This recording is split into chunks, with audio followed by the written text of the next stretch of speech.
Good morning, everyone, and welcome to Bay Area Focus. I'm your host, Michelle Griego. Please pitch us future show ideas to facebook.com/Bay Area Focus. We have a terrific show for you today. We'll get an inside look at the world's largest LGBT film festival. We'll learn about mental health services for the Asian community and also talk about financial empowerment initiatives for Bay Area Latinos. But first, we'll discuss distinctive exhibits at the Richmond Arts Center. Rick Ambrose, the Richmond Arts Center's executive director, joins me now. Thanks for coming on the show. Thank you. It's a pleasure to be on Bay Area Focus program. Yes, it's great. So let's talk about this center. I guess it originated in 1936. That's right. It's one of the oldest arts organizations in the Bay Area. It was founded by a visionary founder, Hazel Salmi, who felt that in every person lied an artist, and it's just that discovery, tapping into their creative talents. And she had a suitcase of art supplies and went throughout the neighborhoods of Richmond in the 1930s and through the war effort and until the new facility was built. She really captured the imagination of the youth and adults that she taught, and included other teachers to involve in the program as well. And that is really what you do through these programs. You tap into the creativity of these young people. Yes, and we still that sense of lifelong learning that you can start any age and with any skill level, whether you're a child or a teenager or adult. You can continue to do experiment with work and really tap into that age of wonderment and doing things with your hands, whether it's in ceramics, whether it's in painting, drawing, textiles, metalwork, silk screening. We have a full-fledged of studio spaces with best equipped studio spaces in the Bay Area. And that's interesting that you say you don't really need that experience, because all of us wish we were artists, but you know, I can do stick figures. And that's a way for discovery and self-expression, but and you learn a little bit about yourself when you go through these processes. And so tell me about some of these programs. You have a traveling art program. Yes, we have a burgeoning art in the community program that we call, and we reach out and we take our program into the after-school programs at a number of Richmond schools, elementary, middle school, as well as community centers and at the Richmond Public Library.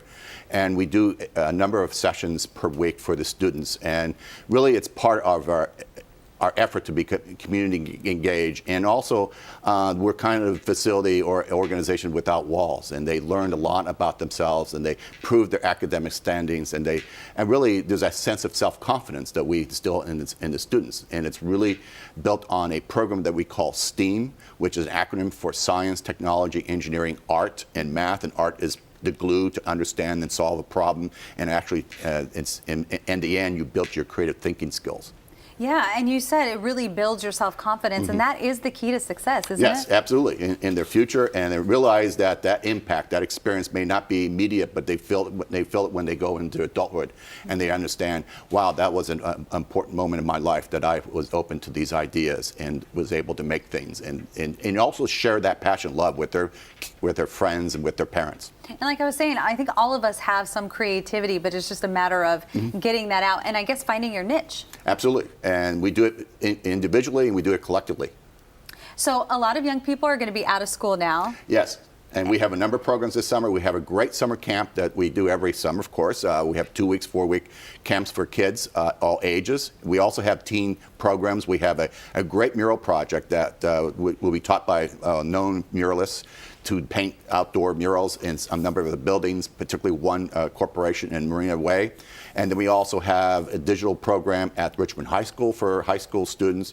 We also have a STEAM pilot program that's open to 32 kids to learn to work with science and technology and engineering and create an idea and solve an idea and work through the process and then present it to their parents and get some feedback. I bet that's fun. Oh, absolutely. The presentation. Yes.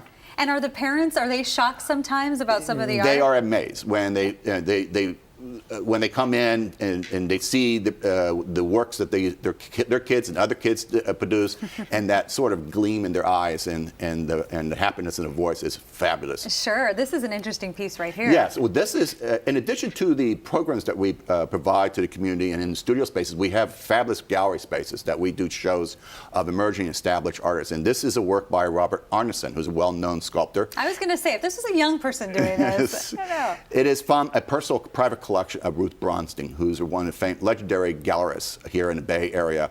And she represents a number of famous ceramic artists and other sculptors. And these are works from her personal collection that we will have in one of our galleries. And the other galleries we have are member show that we do every year.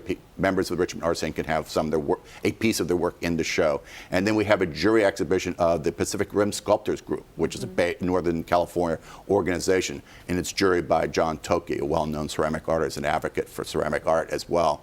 And then we have another show Chip Sullivan and Joe Slusky, who both taught at UC Berkeley, both in architectural department. One's a sculptor, one's an architect. So that's an interesting constellation of ideas or exchange between their works.